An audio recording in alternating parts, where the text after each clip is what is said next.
Hey you guys, it's Jen at Jen's Haunts.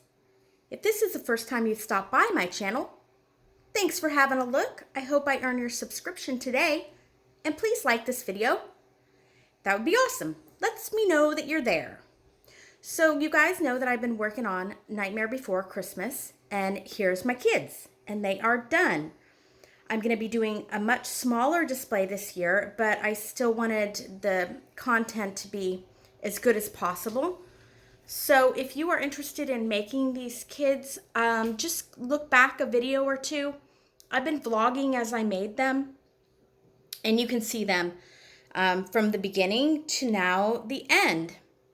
So I made all their weapons, and I made that out of insulation foam. Their hands are insulation foam, and their feet are partial insulation foam. This is actually a pair of my daughter's shoes, and in order to fill up any space, I just shoved tinfoil in there. That's just insulation foam. This is foam, and I used some other things to create these. I'll talk to you more about that in a minute. So here they are, and as you guys know, the inside is PVC.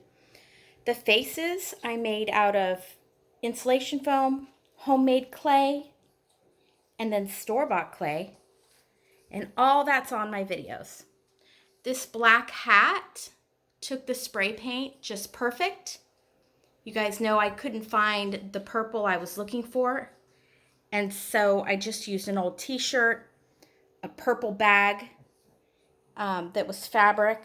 I just took it all apart and created a dress. The leggings, this outfit, and the red outfit is an XX large t-shirts that I bought at Target for $6 a piece. So they went a long way. 2 outfits and a pair of leggings. And then the little bones, this is just felt that I bought at Michael's. I don't know, like $1 a sheet or something. And I have PVC feet on here, which I will just put either rocks or sandbags. And I'll use those U hooks that you use to hold down irrigation in the ground. You know, the black piping. I have a lot of that around here. I'll do that too. But really the rocks is what's going to hold it in place. I could even bury that a little bit if I needed to. But I think they turned out good. I'm happy. Let me know your guys' thoughts. I'll just show you a couple of the things that I used to create them, and I'll show you the back as well. So I just wanted to remind myself, I filled it with foil. I picked up this at the dollar store. I use that with a slingshot. This felt I helped make his pants, and I started with insulation foam, and then the part that comes up, I created that with foil, and then I glue gunned this felt over it, and it was good. I ended up with a pair of shoes. I'll show you. So here's a better look at his shoes, and from the side, I know they're supposed to be brown, but I think we can get away with that. And then I've got the foil just up here to create that shape, and I glued it to just a disc of insulation foam and then covered it with that felt.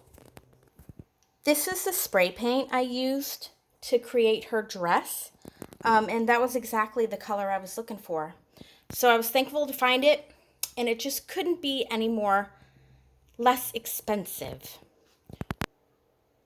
So one of the last things I do on anything I've done with clay or paint, just for an extra measure, I usually put this clear spray paint on it just to make sure it's as waterproof as possible.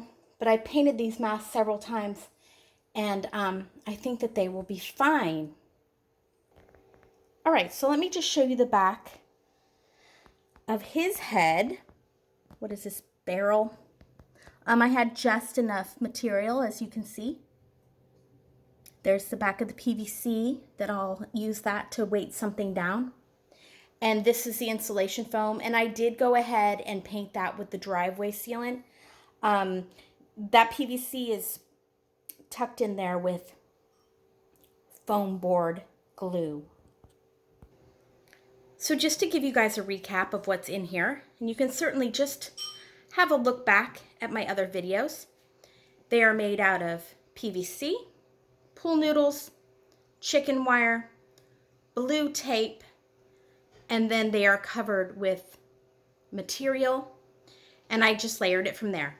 If you want to know how I made the masks, just have a look back at a video or two. It's insulation foam, homemade clay, store-bought clay, and then paint. So there they are, you guys. I'm happy. It's going to be a very busy next couple of days. I'm hoping to have most of this out by the 1st. I still have to make a jack, which I'm going to cheat on that a little bit. I'm going to incorporate Sally into a tombstone. And I'm also still toying with the idea of a backdrop, the lighting. But my graveyard mostly will consist this year of pumpkins, graveyard, Nightmare Before Christmas. I already made a Zero and Zero's tombstone with the Christmas lights, I think 2 years ago. So I think when it's all together, it's going to be a nice display. But it's going to be very different because you guys know I usually cover my whole house. I cover the garage. I turn it all into a Gothic style, Catholic kind of church. So things will be different. But it's going to happen. I am going to use the big piping to slide the candy down, and I'll be decorating that. You guys have probably seen that floating around social media. So I'm finishing up my panels for the doors, the holiday doors for Nightmare Before Christmas. So I've still got a decent amount of stuff to do, but I really am almost done. And lastly, I found this in my mailbox the other day. It kind of hurt my heart that the kids are wondering where's Halloween. But I will be doing something this year.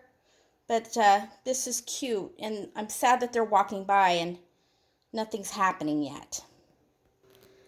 All right, you guys, that's it for now. Hopefully you guys will make yourself some kids.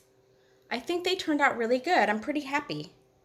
Those old shoes of my daughter's, that worked out just fine. I just glued those on there.